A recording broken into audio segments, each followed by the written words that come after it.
Fala pessoal, voltamos aqui com mais uma resolução de questões.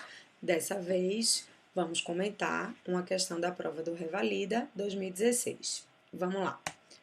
Então a gente tem um homem de 26 anos, atendido no pronto-socorro, vítima de agressão e múltiplos ferimentos cortocontusos no couro cabeludo e na face. No momento da avaliação, ele não apresenta abertura ocular nem mesmo a dor, localiza o estímulo doloroso e verbaliza apenas sons incompreensíveis. Qual é a primeira coisa que a gente observa nesse enunciado? Que ele nos dá a oportunidade de calcular o score da escala de coma de Glasgow, mostrando que o paciente já tem um rebaixamento do nível de consciência. Com isso, o que a gente tem que pensar? Que o médico plantonista, ele deve, o mais rápido possível, excluir sangramento. Né? E para isso, ele vai solicitar um exame de imagem. E aí, ele vai pedir uma tomografia ou ele vai pedir uma ressonância? Como eu falei, ele precisa descartar o sangramento ou confirmá-lo o mais rápido possível. Então, devido à maior disponibilidade e rapidez do exame, a gente vai então de tomografia. Está aqui a imagem, né, que a questão nos traz.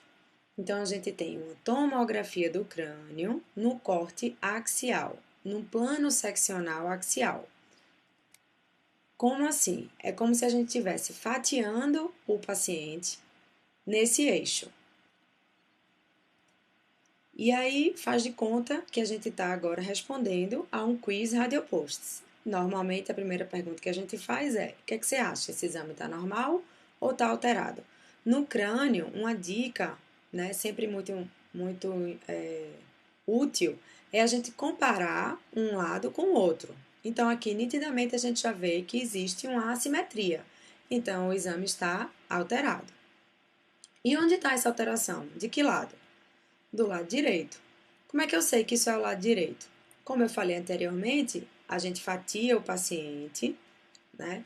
Depois a gente pega esse corte, essa fatia, esse bife, vira ela e é como se a gente estivesse olhando, então, a partir do pé para a cabeça, né? Então, uma vez que a gente olha para isso, o lado direito do paciente é o nosso lado esquerdo e vice-versa.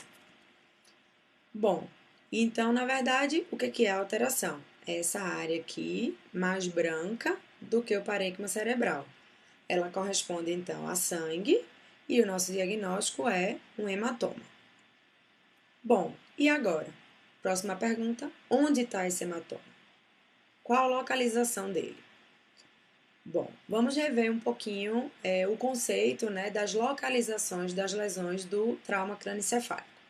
Então, primeiro, a gente vai dividir em lesões intra ou extracranianas. E o que a gente vai utilizar de marco anatômico para fazer essa divisão?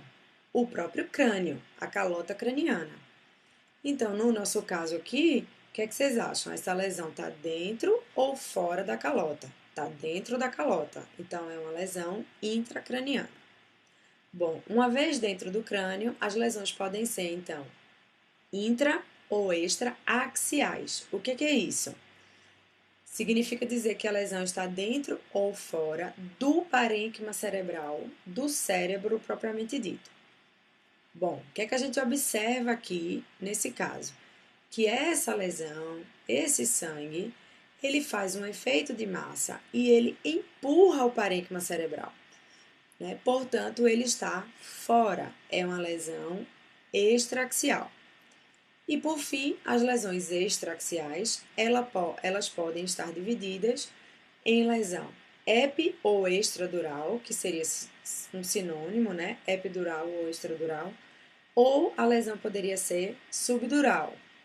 E Maria Eduarda, mas aí como é que eu sei, né? Essa diferença?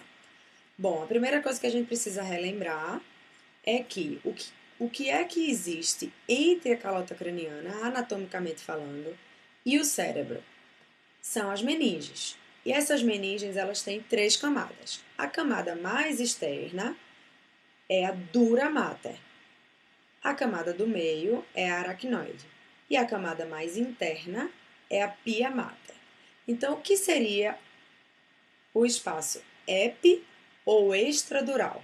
seria justamente o espaço localizado entre o osso do crânio e a dura mater. E o que seria então o espaço subdural? Seria o espaço entre a dura mater e a aracnoide, né? Então seria abaixo da dura mater ou acima da dura mater. Mas aí você me pergunta, mas como é que eu vou saber a diferença se eu não consigo nem ver a dura mater no exame? Bom, aí a gente parte então para uma dica pulo do gato, né? Que é em relação à conformação desses hematomas. O hematoma extradural, que está acima ou para fora da dura mater, ele costuma ter uma conformação biconvexa. Então, é como se ele fizesse duas conchinhas assim, o que lembraria, né, um limão. Já o hematoma subdural, ele costuma acompanhar o parênquima, tendo, né, uma conformação mais côncava, mais parecido com uma banana.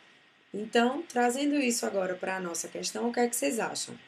Que conformação tem esse hematoma? Biconvexo, limão, resposta da questão, hematoma, epi ou extradural. Será que era isso que a questão estava perguntando? Vamos lá.